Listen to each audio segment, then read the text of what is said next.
Alright, there we go. I had to plug in my headset. I was starting this video and I didn't have my headset plugged in, and I was, doing this, and then, I didn't hear my thing, turn on or anything, when I was editing my broadcast. So, yeah. Hello, everybody, and welcome to another video here, a live stream of MLB The Show. Sorry that it has been a while since I've done this kind of stuff. I know some may not like the live streams that I do of MLB The Show, but it's my choice when I do, and I'm trying to build up the channel a little bit. So, they released a new Conquest map, and they released some more stuff as well, too. I really didn't, go over it. Well, I've been busy with work, I've been doing mid-shift now, so I'm trying to, do, different things at work and all that. So, I completed the third inning XP path. I chose Francisco Lindor over Juan Soto, mainly because that I don't really care for Juan Soto, but I sold Lindor to get more stubs. I want to try and, complete some more collections. I want to look at that Randy Johnson card because he recently dropped a little bit in price. Okay, he's at $59,000, but this Babe Ruth one has gone up. Probably because, I guess, for the contributor collection and stuff, people trying to get that done, maybe to get Miguel Cabrera or some, or trying to sell him, for a good amount to try and, make stubs. We got a rivalry weekend recap, which features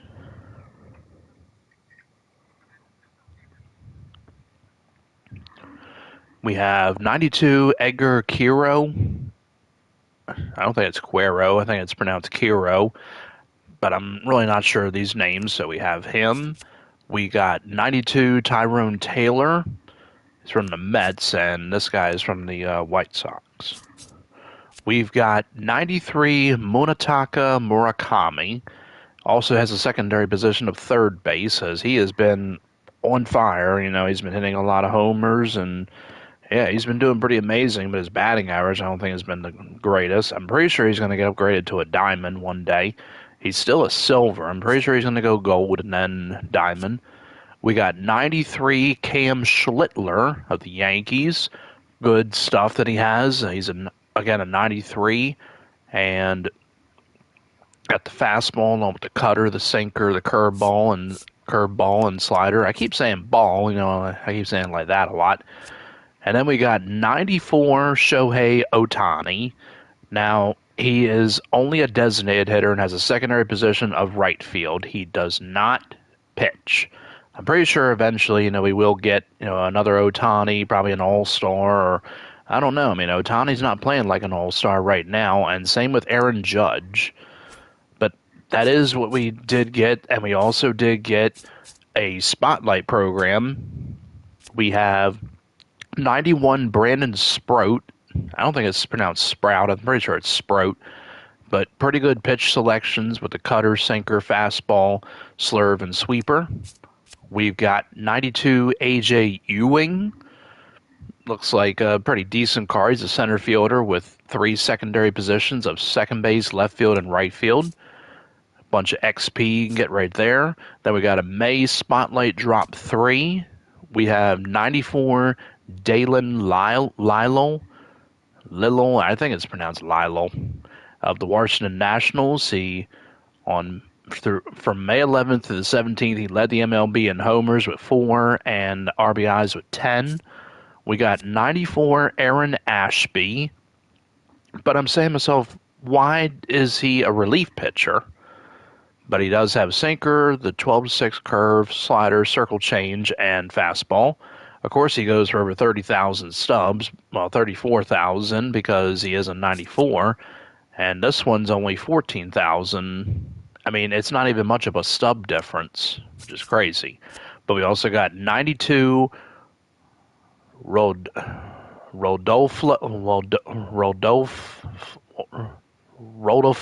I don't even know how the name is pronounced. These names they come up with, or these people, I'm just like, ugh. Rodolfo Duran, I guess, and just pretty much a person from the Padres that homered for first major league hit after 11 years in the minors. I don't know why it didn't say call up because this person was called up. 92 Henry Bolte, or it might be Bolt, got 89 speed for a center fielder, and he can play all outfield positions left and right. Looks like a pretty good card. And 92 Johendrick Pinango. Again, I'm not sure how these names are pronounced. I feel like sometimes, the way I pronounce it, like I just did with this guy, Johendrick Pinango. Or Penango it might be, but I'm believing it as Penango. I'm pretty sure that's how it is. Again, I don't know. Just somebody from the Blue Jays, first career MLB homer propels Blue Jays triumph, as what it said on the card. And then when you finish that, we have 94 Nick Kurtz. And looks like a pretty good card. He, trying to read the stuff on there of him, but it's not. It's a little hard to see. From the 11th to the 17th, blasted 3 home runs and posted a 290 with RC. I can't really read that. I mean, it's a little bit small, but yeah, looks like another pretty good card. And you got the moments, and then we got an optional extreme moment, and it's gone swimming. The Marlins turned the 10th inning into deep water, crossing the plate 8 times in one overwhelming rally. Keep the offense afloat and score all 8 before the inning closes. So you got to score 8 runs in 1 inning, and it's on Hall of Fame, and I don't think I really want to do that. We have the others. We got Yandy Diaz, which I finished. I was going to attempt the extreme moment, which was turning the Pages. Well, it says Pages, but Andy Pages of the Dodgers. It is spelled Pages, but it's not pronounced Pages. But yeah, turning the pages, I guess you could call it. But I attempted the extreme moment, but I did not. I did like a little bit off camera, but I couldn't because it was just a little bit too hard. But yeah, so I still need to finish that. I mean, but I've been a little bit off on the game. I've been doing some off-camera games and stuff, but I've been working most of the time, like a lot of people mostly do, to make money. I still haven't finished all the team affinities. I have almost the American League East. I still got to get the XP with Drew Rasmussen. Look at that. I'm only 4 away. I hate when MLB The Show does this. When you're that close to finishing something and then you finish it and then you're like 4 or 1 short. I hate when they do that. I got Cleveland, Detroit, Chicago. I'm trying to finish Minnesota because Kansas City, I did get Jeff Suppan, but I'm looking at him and I'm like, I'm not too impressed. I mean, if he had a sinker, probably would be a little bit better. But you do get Mike Moustakas, but they do have the other Mike Moustakas, which is the one from the, I don't even think they have the Moonshot thing, where I know I never finished it, but well, he's there somewhere. I mean, you can sell him, I'm pretty sure. Yeah, but dang it, I already got him locked in. If I known he was going for that much stubs, I would have sold him, but damn it. Okay. But yeah, I pretty much, I'm pretty sure he's got more power. I mean, 101 against righties. This one has only 68 against righties and 80 against lefties. That one has 91. That has 35 speed. This one has 25 speed. I'm not a huge fan of Mike Moustakas cards that much. I mean, they're okay, but not the greatest. Then, for the Legend and Flashbacks, I'm still doing the Merle thing, but I got to do the mini seasons. I did get 93 Vladimir Guerrero unlocked, and it looks like a really, really good card, but only 70 power against righties, which is weird, because I think he always dominated against righties, but 85 against lefties, and decent speed and arm is, or fielding, 68, which is not all that bad, well, not the greatest. I don't think I will get Jose Ramirez because he goes, well, you got to get 29, But this Carlos Santana is still going for a lot. And he's a red diamond, of course. And then you got to get David Ortiz and Jose Bautista, and they're going for a lot. And same with Bob Gibson. And so is that Manny Machado, Johnny Damon's, and the Diamond Quest thing, and CC Sabathia. Well, he's not going for a lot. I could probably buy him. So it'd be 16 and 17, 18, 19, 20, 21, 22. Cal's in the mini seasons. 23 and 24. So that would put me at 24, and it would net me Roy Halladay. Okay, so again, if I got Sabathia, it'd be 16 and 17, 18, 19, 20, 21, 22, 23, and 24. Yeah. So that would put me at 24, and then I would need 5 more to get Ramirez. So I'd have to lock in Halladay. So actually that would be 4 more, I think, because it would be 25 or, well, yeah, so I'd have to pull like one of them. I don't really want to put any money into the game, and buy any of those players. So, yeah. Cityscape still haven't finished because I got, these. I did the mini seasons, but I'd have to buy Romuto, which would be 22. I got to exchange for Robin Yount. Don Baylor I should buy because he's not a lot. Dave Parker, but he's not a lot. I mean, he is over 10,000. But yeah, Max Muncy goes for, Felix Bautista is still going for a lot. And Aroldis Chapman, he's under 100,000, but he's still a lot. The Jackie Robinson thing I still haven't finished because I need to do the NEGRO leagues thing. Gotta do a lot of that to get those people unlocked. And the new threads, I still haven't finished that because these other players, are going for a lot. And then this person's an 89. They should at least drop it in value. But they won't. Mexico thing, well, that Michael King card going for 20-some thousand. And so is that Lourdes Gurriel. Haven't finished the World Baseball Classic because a lot of these cards, cost a lot, and I don't want to spend a lot on that. I really want to get some of the live series collections done. And the Jolt, I got 33 out of 40, but I still got to finish a good amount of the teams. The NEGRO thing, I still need to finish that, but I'm trying. And same with these collections, for these cards and all that, but again, I'm trying to get a lot of the live series collections done. And so far, I've only got 19 out of 39. Pack luck isn't really on my side a lot of times. And plus, these cards, are going for a lot. Paul Skeens is at 60,000. I know I got a lot of stubs, but Lindor is about 50,000 and Soto is 62,000. You're basically spending over 100,000 to get them. And I get Zach Wheeler, and he's at 20,000. He's still supercharged, but it ends in 23 hours. I did pull Kyle Schwarber recently. I know he's not going for a lot, but his batting average is very, very bad. And then Trey Turner I got to get, but he doesn't go for a lot. The Diamondbacks, I still got to get Ketel Marte, but he's still going for a little bit, but not terribly a lot. He was at 100,000 one time, but now he's down to 70. And Shohei Ohtani, of course, going for a lot. But he's not putting up the home run numbers like he used to.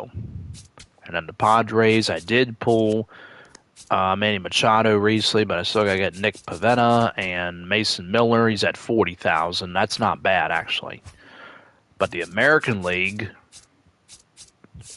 still got to get Cal Raleigh, but he's not really having a great season. And then Julio Rodriguez isn't going for a lot.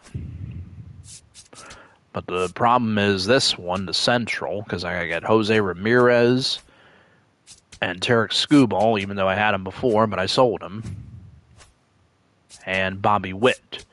And all of them, well, Bobby Witt's only 50,000. That's not bad, actually.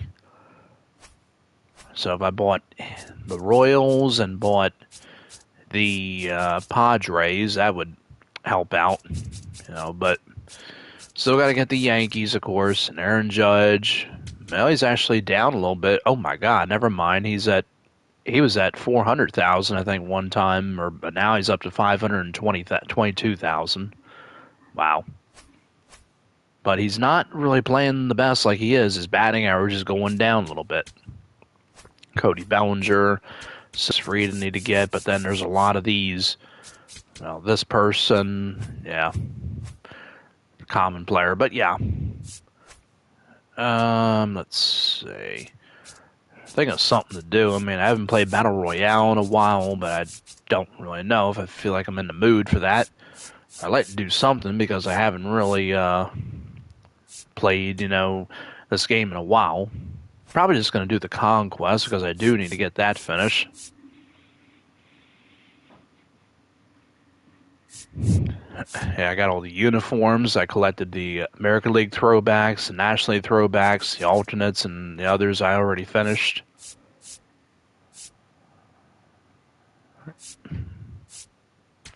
Spotlight thing, well, I need to get Nick Kurtz, and then they'll release somebody on here. These cards are still going for a lot, well, except that Christian Walker, he doesn't go for a lot. Because then they'll probably release a retro Lightning player, but you gotta collect 11. Well, it'll probably be 16. And of course, I'm not close to Chipper Jones because I only got these. I mean, he's going for 9,000. He's at 9. That's about 18, 19,000. He goes for 6. That would be about probably 24,000 altogether for them. 6,000 for him. That's not bad. 5,000. That's still not bad. 11,000. That's a little bit up there. 10,000. Yeah, and him. Yeah, basically, if you bought like a lot of these and it shows, it would cost you at least about 301,000 snubs. But that's why you put in the buy orders. And he's going for a good amount. And him.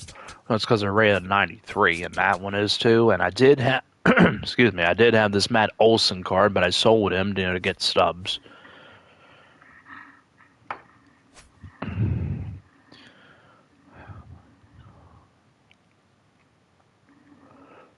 Yep. All right. That was that when I finished. Okay. Well, anyway, yeah, let's probably go back to the Conquest. Probably do some of that.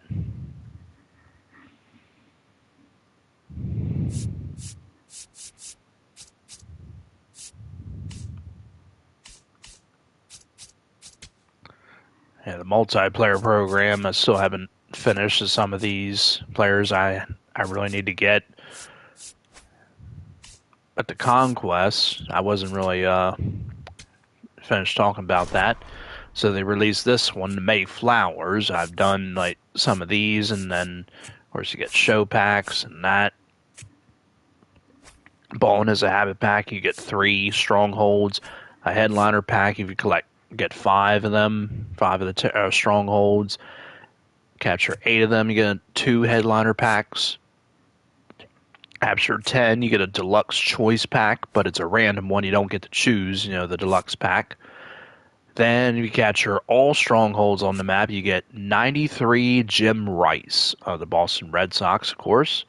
And it looks like a pretty good card. I mean, I don't really use his cards a lot of times because I don't use a lot of the Red Sox cards. I mean, I've used David Ortiz many times, and I really wish they would release Nomar Garciaparra. I do use Ted Williams, but I don't have a Ted Williams card on my roster because the one they released, I think, was in a headliner pack, and he still goes for a good amount.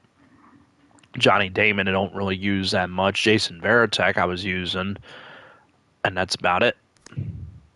And then, if you capture all the territories on the map, you'll also get 20 MLB The Show packs. And, yeah, it's also repeatable, too. Like, you can do this, like, probably, like a lot of times, you can just pretty much, do it over and over, and you can probably get like probably 100 packs, like if you play it 5 times. And yeah, and then you could like get all them show packs and stuff, but you won't get like a chase pack, because you just basically have 20 packs. But yeah. All right, so what I got to do is I have to finish the team affinities. Oh, I think the roster should be all right. Let's just continue with it. All right, so the Kansas City Royals I was trying to finish. And next one I'll probably do is the Nationals. I think I played one already, but we lost, and it was an off-camera game. Yeah, we use Vita Blue, so I'm going to go with the new Ubaldo Jimenez. And we're facing Chris Bubik. I don't have a lot of lefties in the lineup. I think I just have one. I'm sorry, I'm just snacking on some chips. Craig Biggio. Now at the plate. Right, Craig Biggio.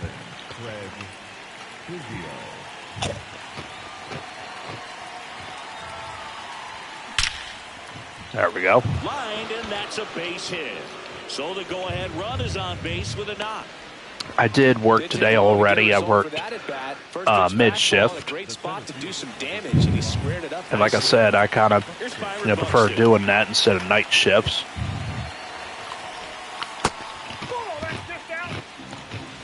These are Mesquite Barbecue New Orleans kettle chips. We got them from the Utz factory in the Utz chip place over in Hanover, Pennsylvania. It's a very nice area. Anybody that's from the Pennsylvania area, you know what I'm talking about, but there's probably some that are in the Maryland area, and probably do know about it as well, but there may be some in Pennsylvania that don't know about it. Look out. Yeah, using this Byron Buxton as well. Try and get in there. There we go. That's going to the gap. Should score the runner. Yeah. Runner around third on his way to the plate. He will score and they take the lead. Well, they strike first as he gets the job. Yeah, just been trying to stay busy with my job. Just been trying to focus on that. I mean, I was going through a little bit of a difficult time, but hopefully it starts to get better. Here comes Buxton flying around third, and they lead by 2. Pulls into second. That's an RBI double. I mean, they've been releasing a lot of stuff with MLB The Show. Some people have been enjoying it, and there have probably been some people that have not. I mean, I gotta be honest. It's gonna be Jeff Bagwell. That's off the end of the bat. This game, in my opinion, is not really better than MLB The Show 25. It's better than... I'm trying to think if it's better than 24. I mean, because now I'm kind of saying to myself, I don't know. I kind of feel like it's not better than 24.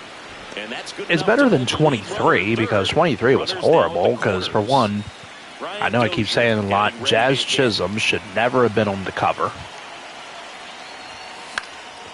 Hey Siri, turn on the TV.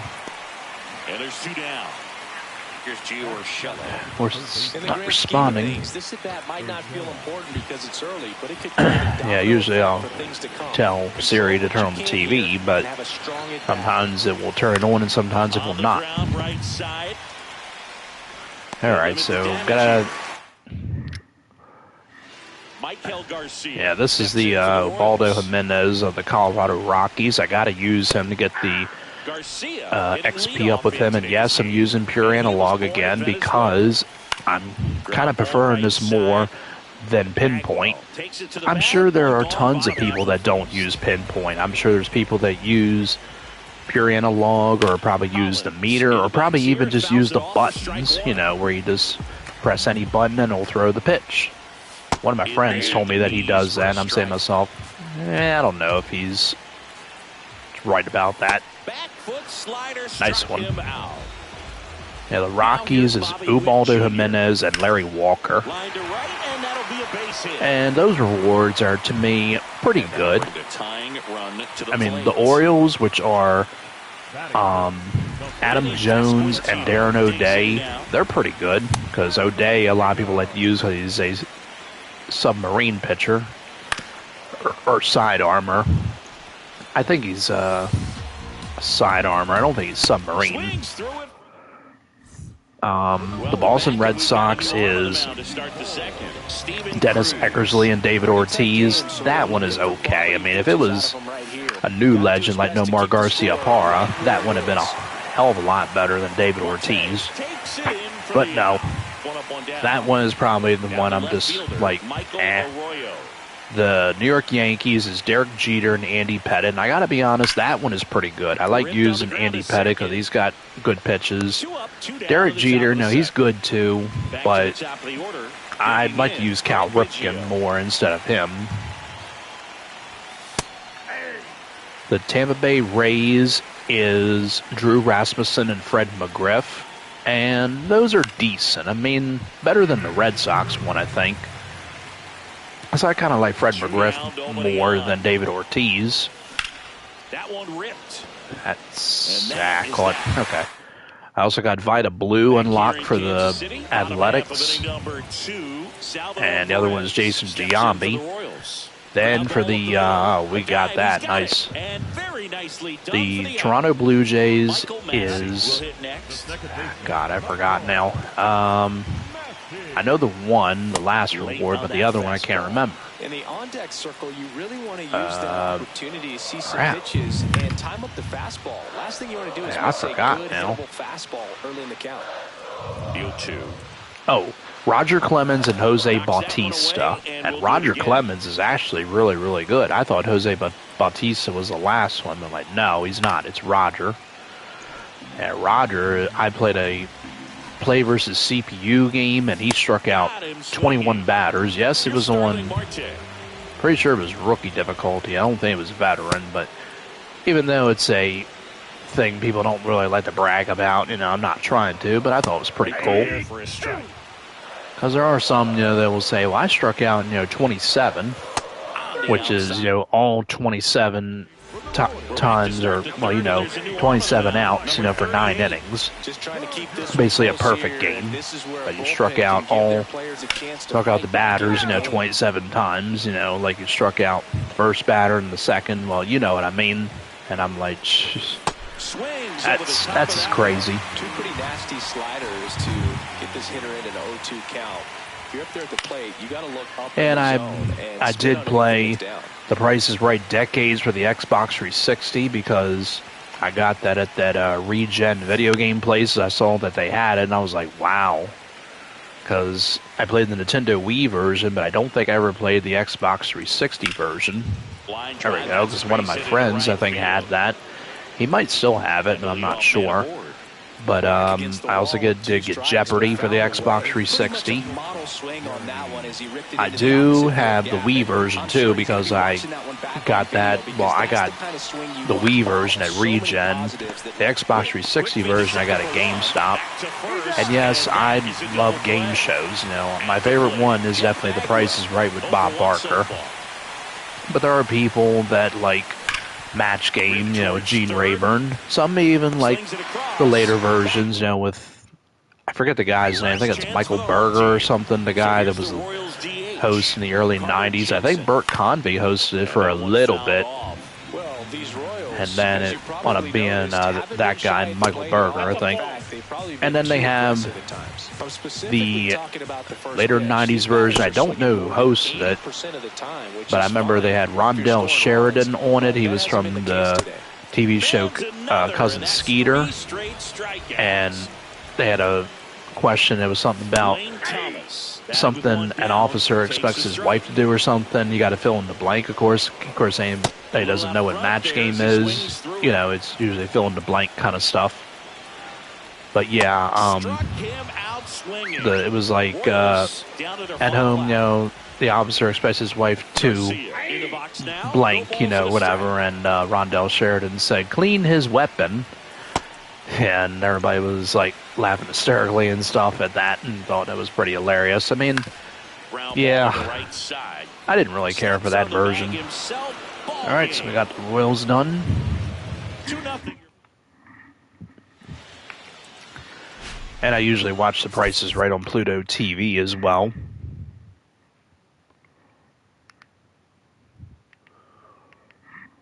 All right, don't think we got anything unlocked.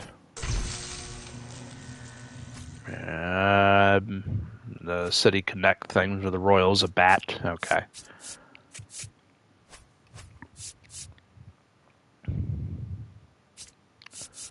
I can't remember if I was... I think I was going to do the Giants next, actually, because I couldn't remember if... Well, it doesn't really matter, actually. I mean... Yeah, I think I was going to go with them next, but... Alright. And then White Sox after the Nationals. Alright, let's go up here. And I do like the San Francisco Giants. I mean, I know a lot of people did like Barry Bonds in the 90s. I mean, and the 2000s as well. But I got to be honest, I did. But when we got to the later years, like 2005, 6, and 7, well, Barry Bonds wasn't really playing that much in those years. I think he was injured.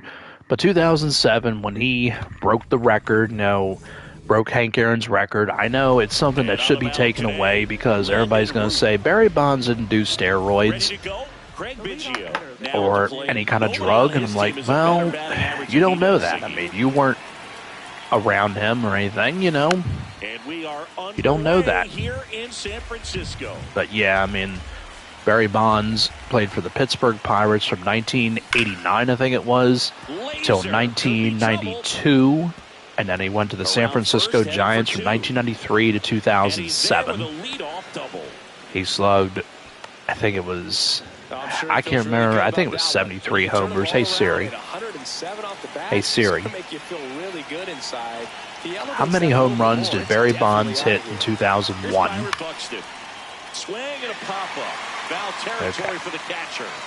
It was 73, okay. Yeah, and it was a record that still stands, but I really think it should be taken away. Yeah, he wound up slugging, I think, 761 homers. Again, I'm not too sure. Hey, Siri. How many career home runs did Barry Bonds hit?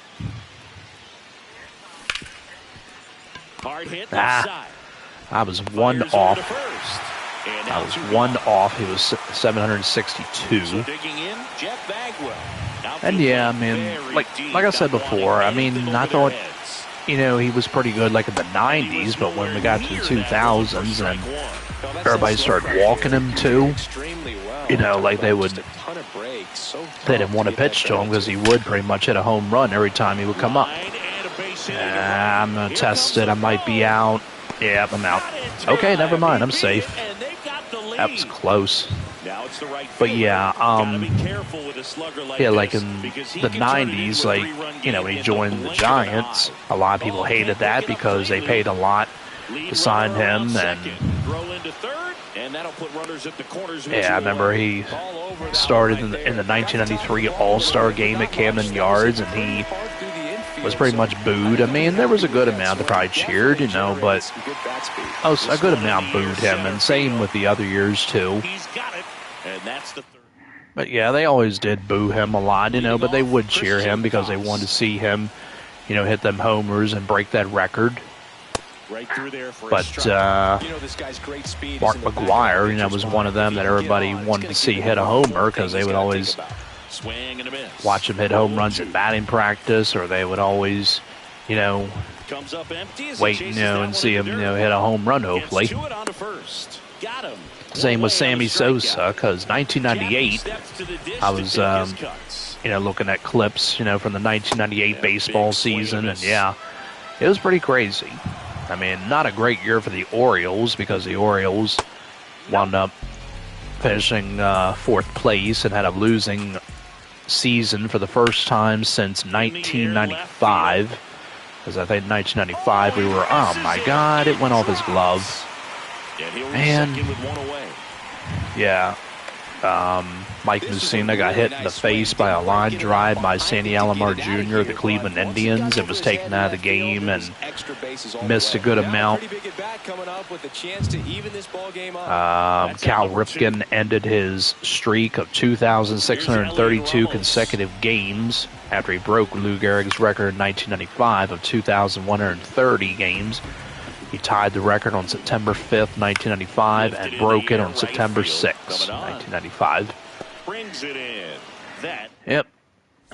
Welcome back, and we've got a new arm on the mound to start the second. Sam Hentges. But yeah, mostly in the 1998 season, everybody was focusing on Mark McGwire and Sammy Sosa because those two were chasing Roger Maris's record of, I think it was 61 home runs. Once you get the ball by the pitcher, Hey Siri. a lot of base hits up the middle, even on ground balls. So a nice job to use that. What was the record number of home runs that Roger Maris hit? Yep. Deal one.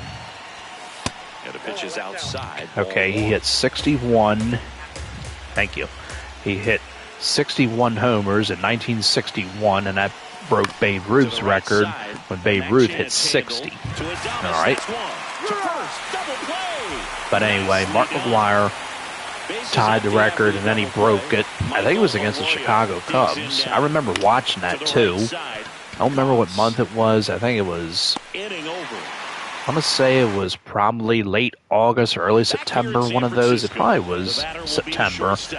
But I remember, yeah, he had a line drive to left field, and it went out into, I was hoping I was going to catch that.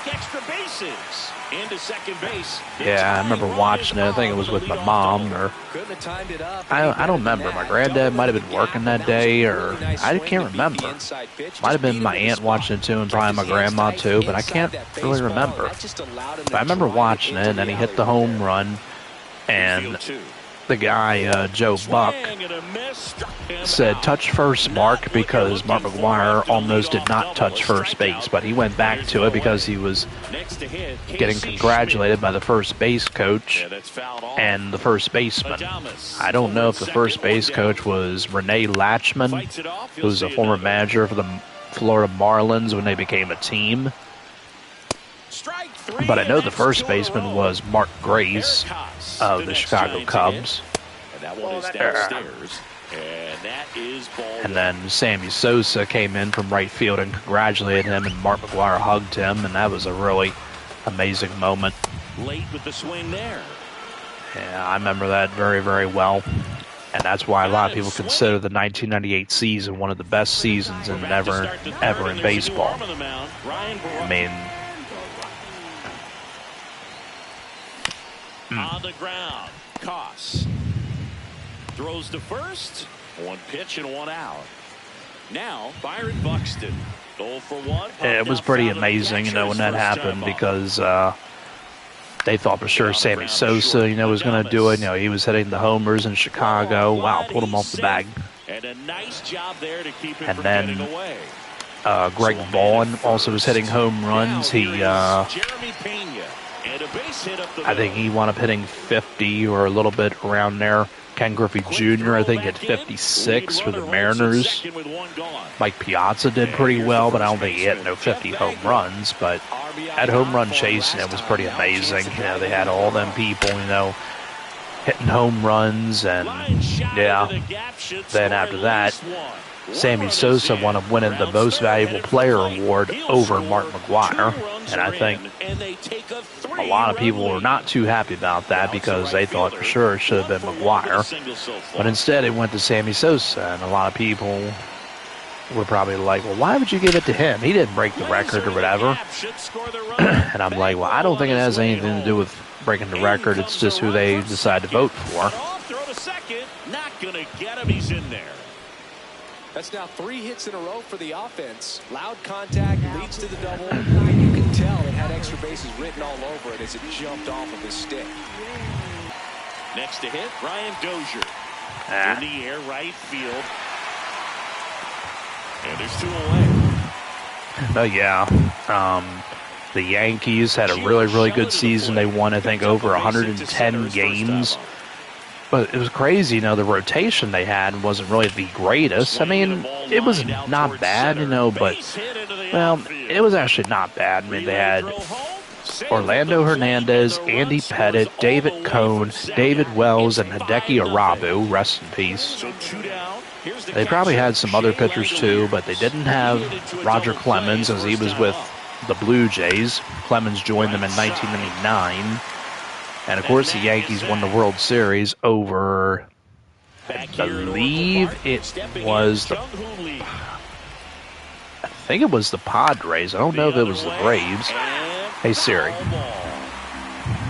Hey, Siri.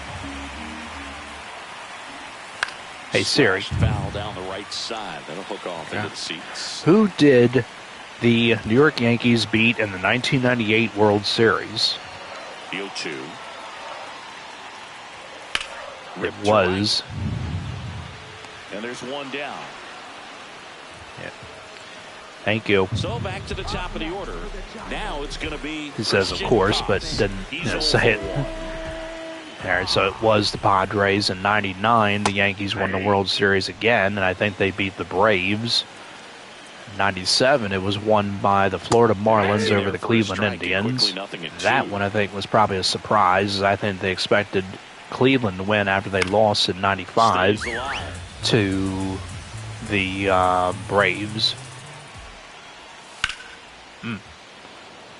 Yeah, but 1998, the Yankees, pretty much were unstoppable. I remember there was a game that the Orioles played against the Yankees in 1998 at Camden Yards. I didn't go to the game, but I recorded it on a VHS tape. Don't remember what day. I think it was like June 18th or 19th, somewhere around that time. It was a couple of days after my grandma's birthday. It's going to be a single, and it's going to hit that wall. Yeah. But yeah, I watched it because I was watching 3 shows that night. And again, it was in 1998. Future on the TNT movie channel.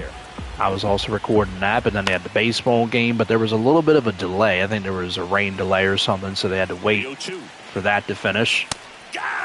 Nice, good one. I also was watching the Nickelodeon show All That. It was an episode from, I think it was season 5? No, it was season 4. It was with the new cast members, Christy Knowings, Leon Frierson, a few others. And it begins with Danny, he has to get his tonsils taken out, so Amanda takes him out. Yeah. And then they got a high school dance or something with Mavis and Clavis and Lori Beth Denberg. And then they had a whatever sketch with Gina and Jessica, and I think Kobe Bryant was a guest star on there. Rest in peace. When he was just a teenager still. I think he was like only 19 at that time. And yeah. I remember that. But I didn't record, or I might have recorded that segment, but that was on an old VHS tape. Unfortunately, I don't have it anymore. But I was flipping back through the channels, like I was flipping through the Back to the Future movie, and then, I remember watching Back to the Future. It was on the TNT channel, and the guys, Biff and his friends, that were trying to get Marty in 1955 because Marty was defending George, his father, when he was a teenager in that time, because Biff told him that he cannot, be coming into that place that that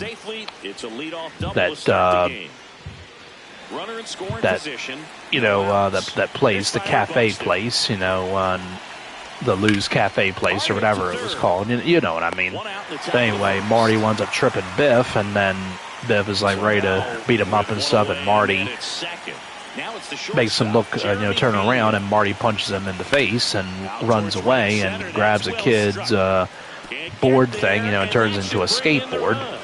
So while he's being chased by Biff and the bullies, in his car, Marty gets away from them, and then they're about to crash into a manure truck. So on the TNT channel, they don't, put in the language and stuff, because the movie's rated PG, I think. Yeah, I think it's rated PG, but there is a good amount of language in it. But they should have, I'm pretty sure they put a warning, for adult language. But in the TNT version on the movie channel, Biff and his friends just yell, "Ah!" But in the movie version, all of them say, "Shit!" Because they know it's a manure truck, and that's basically what it is. So, yeah, they crash into it, and all the stuff, comes tumbling down on them, all the manure. So, yeah, I remember when that happened, when I watched it, I was laughing my butt off because they didn't say, well, I've seen, the movie version, where they say, at that time, I think I was not old enough to watch that movie, but my folks would just say, well, you can't, say the curse words. But pretty much I would watch it because there was movie channels that we had and stuff, and I would pretty much just watch them. But if I, cursed from it, they would tell me, don't do that, or I would get punished. Yeah. Yeah, when they were heading for that manure truck, and I was waiting for them to say, shit! But instead, you just hear them go, ah! And it goes just Yep. But there probably was a good amount of language as well in that movie that was edited out. But yeah. And this is Gaylord Perry that I'm using. Rest in peace. From the Texas Rangers Team Affinity to try and get some of the stuff done with him.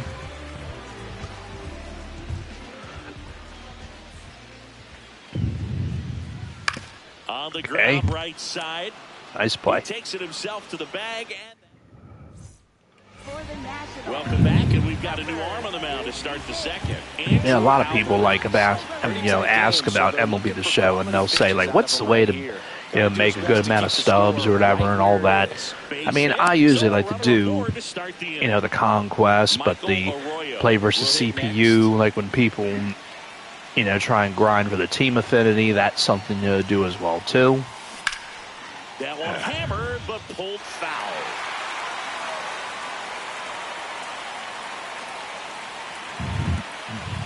Could have asked Siri, what the Back to the Future movie was rated, but I'm pretty sure it's PG because I don't think it was rated PG-13. I'm pretty sure that Back to the Future Part 2 was rated PG-13, and the third one, Back to the Future Part 3, was rated PG-13. And you probably might question me and probably might say, what is your favorite Back to the Future movie?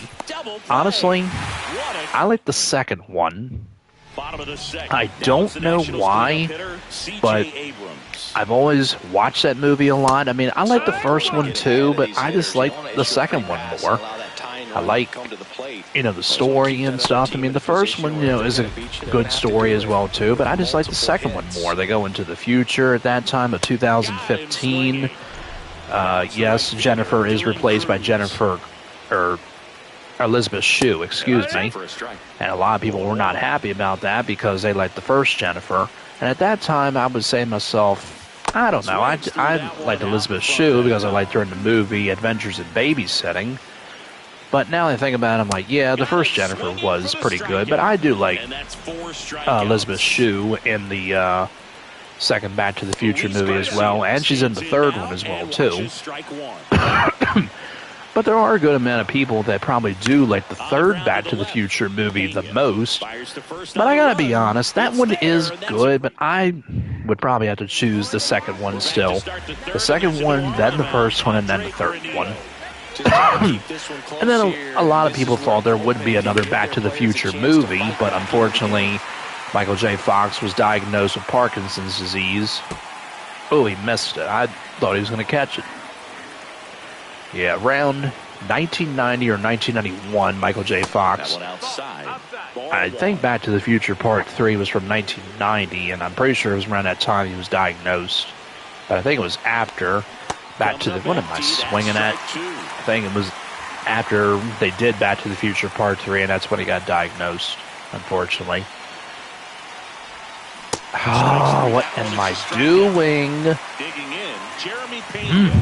But yeah, very sad, for him, to be diagnosed with that. But Michael J. Fox, is still, a great person, I mean, I know a lot of people don't like the fact that he has it still, but I think, that he's, getting better, I think he was at the New York Knicks game or something, or he was at some basketball game recently.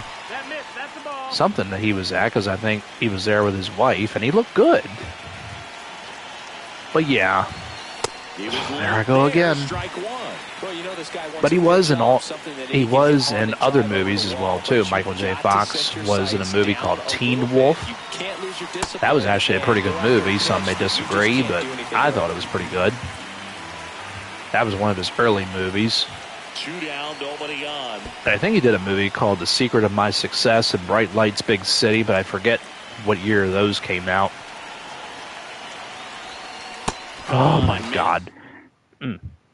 Hey Siri, what year did The Secret of My Success come out?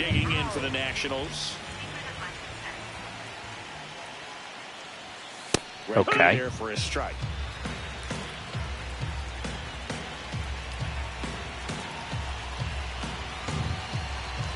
Hey Siri,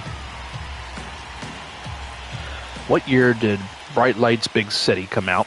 And a big swing and a miss. Quickly in an 0-2 count, you've got to figure out a way to shorten your path to the baseball. Put it so in the play first somewhere, one was released in 1987, and the other was in 1988. All right. He was also in The Hard Way, Doc Hollywood, Life with Mikey, For Love or Money. I think that's what it was. Hey Siri. Here's the second baseman, Nasim Nunez. Who stars in For Love or Money? No, that's the ball. Boog, it looks like somebody missed the swing sign. That's the first pitch this team's taken for a ball all game long. Hey Siri. What year did For Love or Money come out? And that one is downstairs. That's the ball. 1993. Okay. He also did Stuart Little later in the years. I'm pretty sure there's a few other movies too, but I can't really think of them off the top of my head. Then, of course, he was also known for television. He did Family Ties. That's what he started out with. Then he did Spin City. I think he was on a show called Boston Legal as well. I don't know if that's still on TV, but I think he was also on there. And he made guest appearances, I'm sure, on TV shows as well. And probably cameo appearances in movies as well. But yeah. And Michael J. Fox is really a great actor. I mean, a lot of people probably would consider him underrated. I mean, I don't know. I mean, I would kind of say, yeah. I mean, he's always been, a really great actor. And he's a Canadian. And I have nothing against him. I'm just pointing out, that he is a Canadian. But yeah. I mean, I did like Family Ties, I thought it was a pretty good show. I mean, but I liked him, in movies like Back to the Future and a few others that he did. And a lot of them are really good. So they got a lot of City Connect jerseys, you like finish, these for these teams.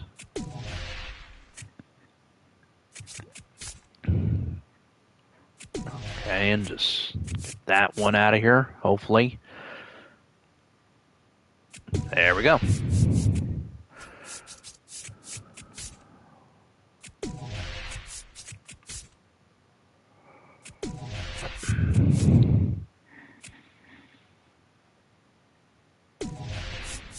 All right, so the next one will probably be the White Sox, but I prefer to do it on veteran difficulty.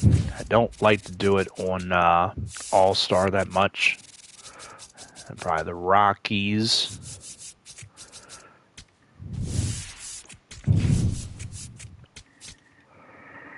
Still not getting any of the stuff done for these team affinities. Now we're going to use Zach Eflin. I thought there was something else I was going to say. I know, I got to stop saying a lot. But yeah, when I was watching that baseball game of the Orioles and Yankees in 1998, yeah, I remember watching that tape a lot when I recorded it on VHS. Man. Swings and lines a base hit into left field. So the go-ahead run is on base with a knock.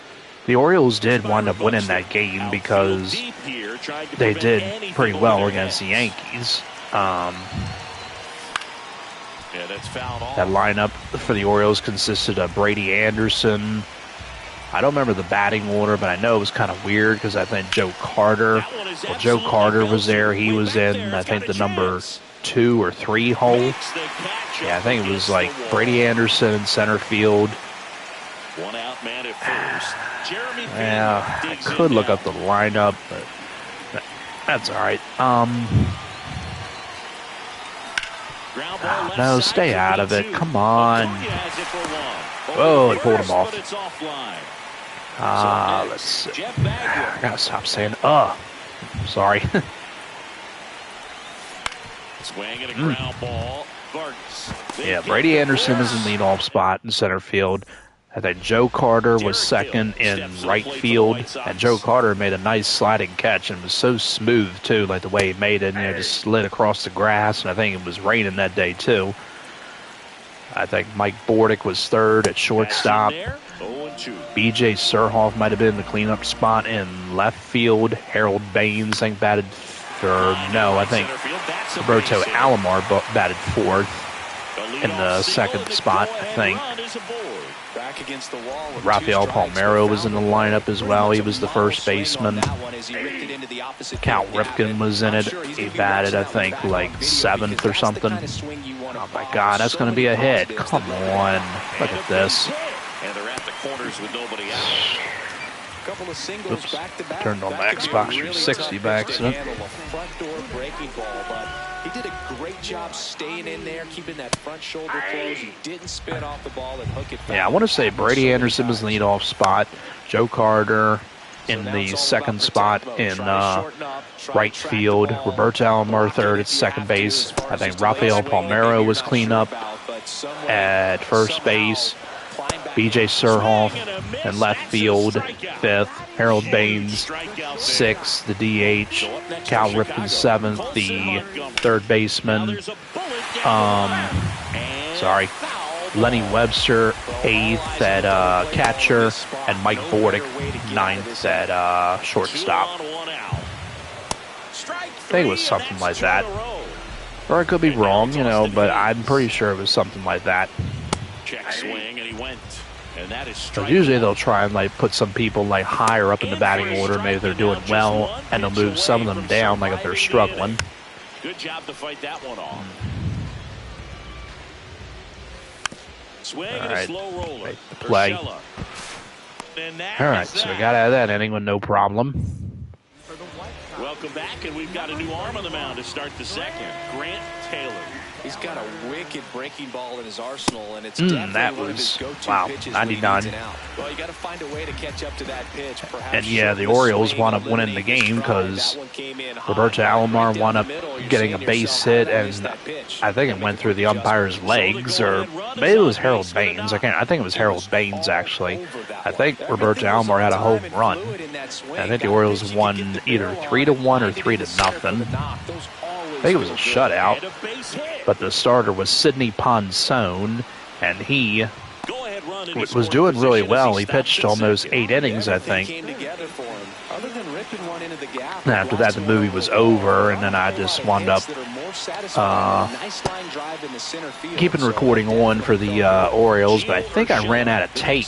I think I was trying to record the rest of it, but the tape was near the end of it. So, yeah. And I miss that, recording stuff on VHS tapes. But a lot of people don't do that anymore because everybody streams everything, or everybody just records it on their DVR. If they have one, or mostly people just stream them. Out to short. And that's terrific work out of the... But yeah, I remember that, watching that game. And immediately pumps in a strike to the left-handed hitter. That one hammered, but pulled foul.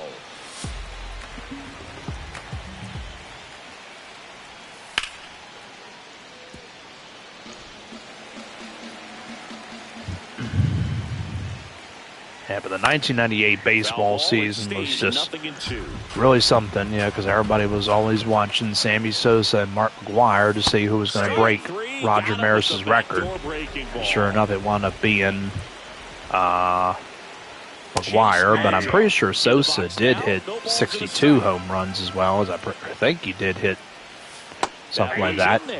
No balls, 2 strikes. Got to be careful here. This is the type of hitter that can punish you, even with pitch. Nice one. For the K. And that's 4 strikeouts. Still haven't gotten a run, though. Miguel Vargas in the box here. Lets that one go for a ball. Yeah, hope everybody's enjoying their Sunday. Hope it's going well for everybody. Second inning here, no score. As I did entitle this video, Happy Memorial Day weekend. Misses. And that's ball 3.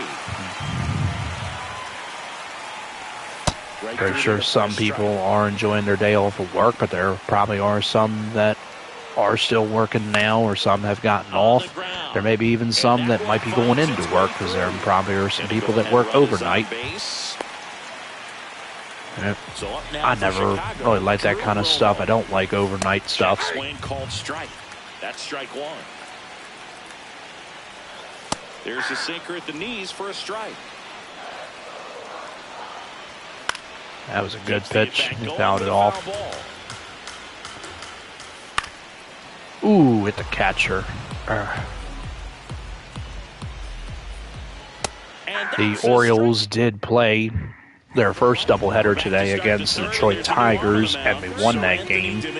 But right now, we're playing against them, and we're losing. It's 2-1, though, but we were trailing in the game. It was 3-2 in the bottom of the 9th inning, and Colton Cowser hit a walk-off 3-run homer to give the Orioles the victory, 5-3.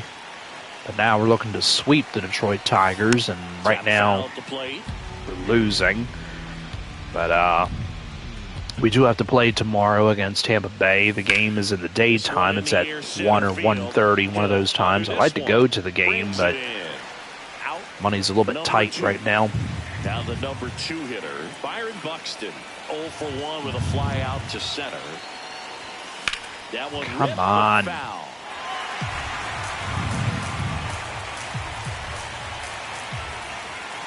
Two down, nobody on. Come on, that was right there. And,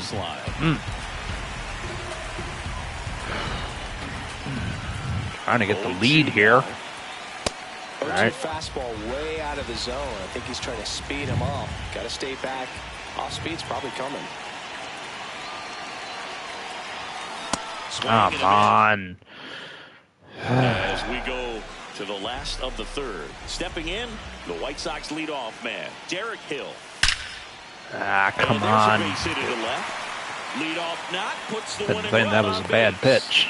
Thought that was a pretty good one. Any better than that? Just a solid swing right there. Caught it out front and ripped it into the outfield for the base hit. Those always feel great.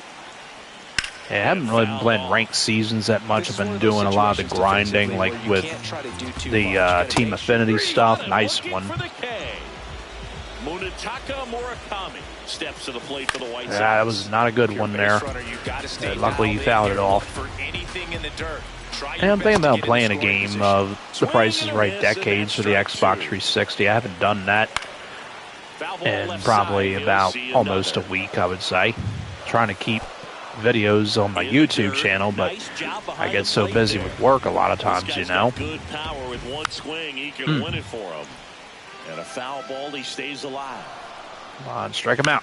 Might have him play. Come on, get there, Buxton. Come on, come on. Thank you. And I haven't really been doing Battle Royale that much either because, like I said, I've been trying to get the Team Affinities done and some of the programs too and the mini seasons. I still got to finish the Merle one. Probably should have took out the pitcher, but that's okay. I usually want them to pitch, 3 innings. Look out. At the plate for the second time as he takes ball 1. Oh no, that's gonna do it. Damn it. Can't reach it. This should score at least one. Across is the winning run, and the White Sox walk it off. Oh well.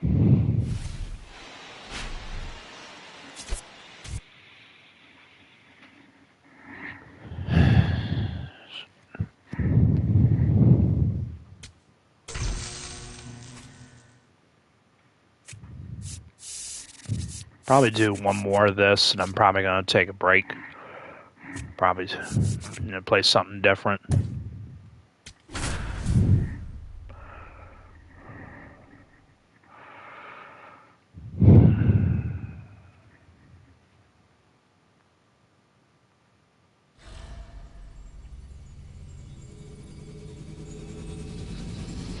From right field on the south side of Chicago, MLB The Show brings you Diamond Dynasty Baseball. It's all right, so hopefully we can beat them in this one. Ready to get underway. Craig Biggio getting ready to hit.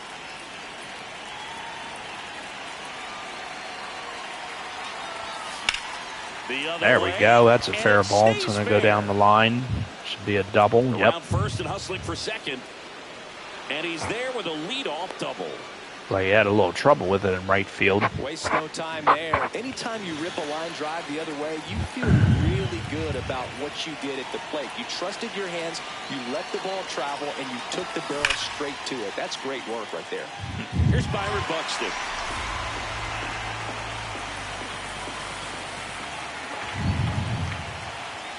And it's second. There we go. Center field. This one's deep. Forget it. Nice. Forgot to guess the distance. That's all right. Jeremy Pena now at the plate.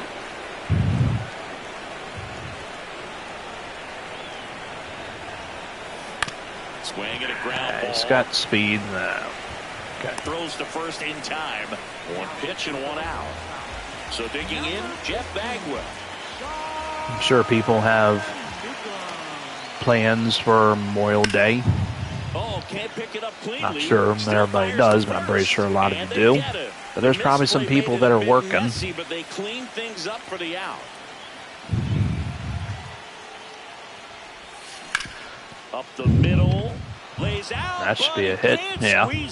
The throw some people have probably, asked me before, like on my YouTube channels or anything. They probably have said to me, what is the best MLB The Show game? To me, I usually like MLB The Show 17. Had Ken Griffey Jr. on the cover, and content was great. Like they had a program for Ken Griffey Jr., and you had to do a lot of his stats, with his one cards and all that to unlock him. Like you would start with his rookie card, then his breakout card, and then you would get all the way up to his MVP card from 1997, I think it was. Or hey Siri, who won the American League MVP award in 1997?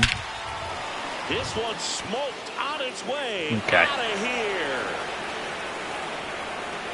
Hey Siri. A three-run shot. Ryan Hudson hey Siri. Gets the ball now. Hey Siri. Hey Siri. Seems like a tough task today. Who won the American League MVP award in 1998? Yep. Yeah, so it was 1997 when Ken Griffey Jr. won it, and yeah. And it's through for a hit. So the two-out knock extends the inning. Wow, that got past him. And he'll make it to second base. I don't think that's an error, because I think it just he misplayed it or something. Yeah. Each other. That's 5 hits in a row. Got the top of the ball a little bit, but not much. That was hit pretty hard through the infield, so I think he'll be happy with that swing. Definitely think he's going to catch it. Yeah. It all right, we got a good amount of runs. Derek Hill steps to the plate for the White Sox.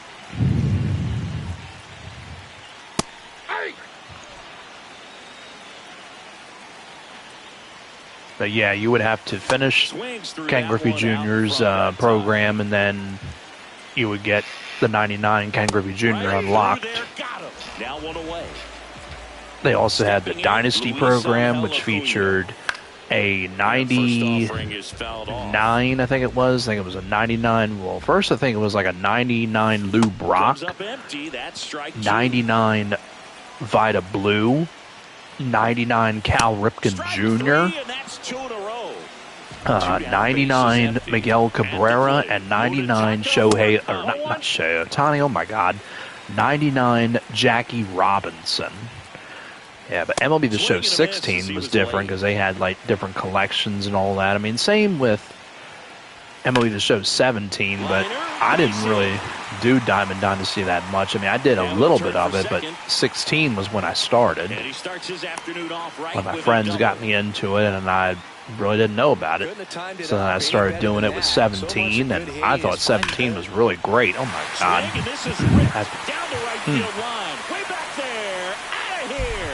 Yeah, I really liked that 99 Cal Ripken Jr. card. I never got the Miguel Cabrera card or the Jackie Robinson card.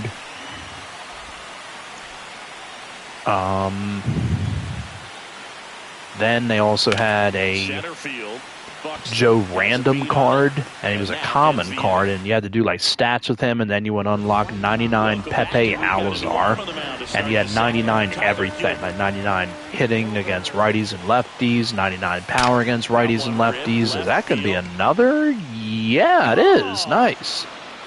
Good job, Buxton. What else? And 99 speed, 99 fielding, 99 stealing, all that stuff. He had 99 everything. Kind of weird, you know, for them to have that kind of card, you know, but I forget what Pepe Alazar was from. I think it was from the backyard baseball thing or something like that. I forget. But anyway, they also had a program for Brooks Robinson. They had a 99 card of him, and he was really cool. They had a 99 Ron Guidry of the Yankees. They also had many other cards too, and rest in peace, Brooks Robinson, Jackie Robinson, Lou Brock.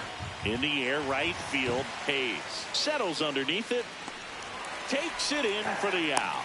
I can't remember about Vida Blue. I mean, I think he did, unfortunately.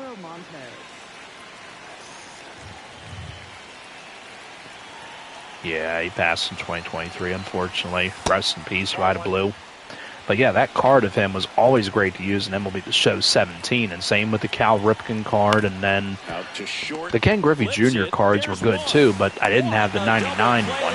I never got the Jackie Robinson one or the Miguel Cabrera one, because around that time we weren't really playing that because we were getting ready for MLB The Show 18.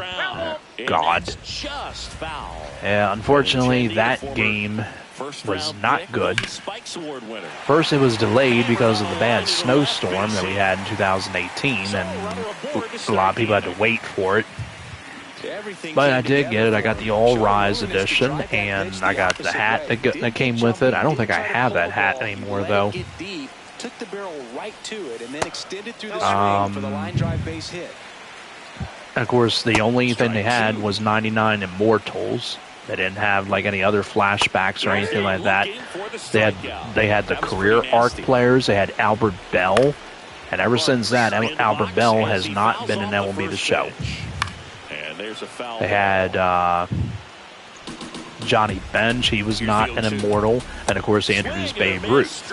But again, MLB The Show 18 was not good. Once again. I do have packs to open too, because I did some off-camera grinding as well, and I do have some, you know, that have not been open. I really should, because I've been trying to build them up, you know.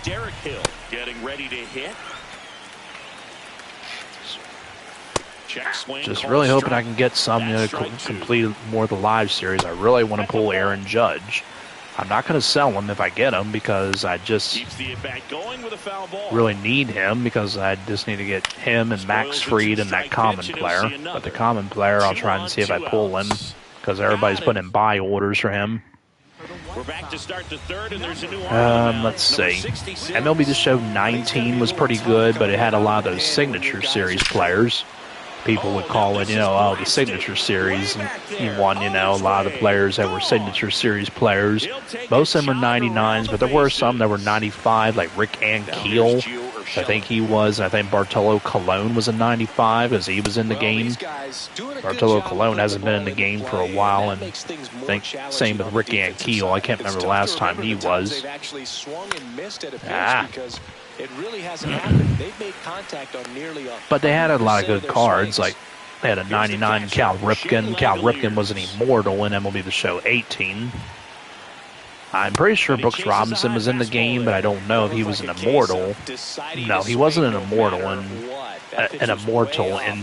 2018. That will be The Show 18. I'm pretty sure he was like like a 95 or something or whatever. I don't remember. A solo shot. And second home run of the inning for him. One down. Yeah, MLB The Show 19. I think they did have Ichiro. I'm pretty sure he was. And a bunch of other cards too. Good amount of good Oriole cards, but they usually introduce a new legend, and I think it was Willie Mays. Yes, it was. Rest in peace. MLB The Show 20, I think, was Mickey Mantle. Rest in peace. And of course, 20 was a good one too. 21 was an all-right one. It wasn't the greatest. It featured Fernando Tatis Jr. on the cover. MLB The Show 18 featured Aaron Judge. 19 was Bryce Harper. 20 was Javier Baez. 21 was Fernando Tatis Jr. 22 was Shohei Ohtani. And 22 was a good one, by the way. 23 was Jazz Chisholm Jr. 24 was Vladimir Guerrero Jr. And 25 was Gunnar Henderson, Paul Skeens, and Ellie De La Cruz. Is he going to get another one? Yes. Wow. 3 home runs for Byron Buxton. Wow. And homered in the first inning, the second inning, and the third inning. Unbelievable. This one in the air, center field. Hill settles under this one. All right, that will do it. So now we're up to 11-2. I'm just going to try and finish this up, and I'm going to take a break from this. We've been in all the press boxes. You got best press box food. I'd say press box food. Yeah, but I'd have to probably say MLB The Show 17 would probably be, a really good one. But I know a lot of people would say 16 featured Josh Donaldson on the cover. 15 featured Yasiel Puig. 14 featured Miguel Cabrera. 13 was Andrew McCutchen. 12 was Adrian Gonzalez. And 10 and 11 was Joe Mauer. But we got the crab fries in Philadelphia, is that right? Yep, and then it's been a long time for me. Boog's Barbecue. There we go. I knew you'd go there. That's right. Yeah. Anyway, you can work in your name, huh? That's right. Murakami in the box here and fouls it off for strike one. Yeah, and the rest of them, man. MLB The Show started in 2006, and it was David Ortiz on the cover. That one wasn't bad. And then 07 was David Wright. 08 was Ryan Howard, and 09 was Dustin Pedroia. The 10, with Joe Mauer was a really good one. Fastball for a strike. At that time, it was on PS3, and PS4 didn't come out till around 2013 or something like that. I think it was. And people went crazy for that, I saw videos on TikTok of people, get the system when it first came out. And I was like, jeez. Yeah. I went to midnight releases of video games, not video game systems. I went to midnight releases for Call of Duty. I don't think I did for Grand Theft Auto 4 because I really wanted to get that game, but the people that waited in line to get that, that was pretty crazy. But getting Call of Duty, it was Modern Warfare 3. I remember getting that. Ah, man. Would have probably had him if the throw was perfect. That's all right. So they're down to their final out. And up next for Chicago, Chase Maidra. All right, there we go. Finally. Ball game. But getting Modern Warfare 3, that was pretty crazy. And that game wasn't really all the greatest. I thought it was going to be just as good as Call of Duty Black Ops, but nope. I had 6 home runs in that game. Wow. I better get something for this. I got, what's his name? Brandon Sproat of the Brewers unlocked, and the Minnesota Twin City Connect thing, and this. Oh, we didn't get a City Connect jersey for the White Sox. Okay. Alright, well, I'm gonna, oops, I was just gonna simulate that. There we go. Alright. Excuse me, I'm gonna wrap this up. I'm gonna open my packs, see if I get anything good. I hope so.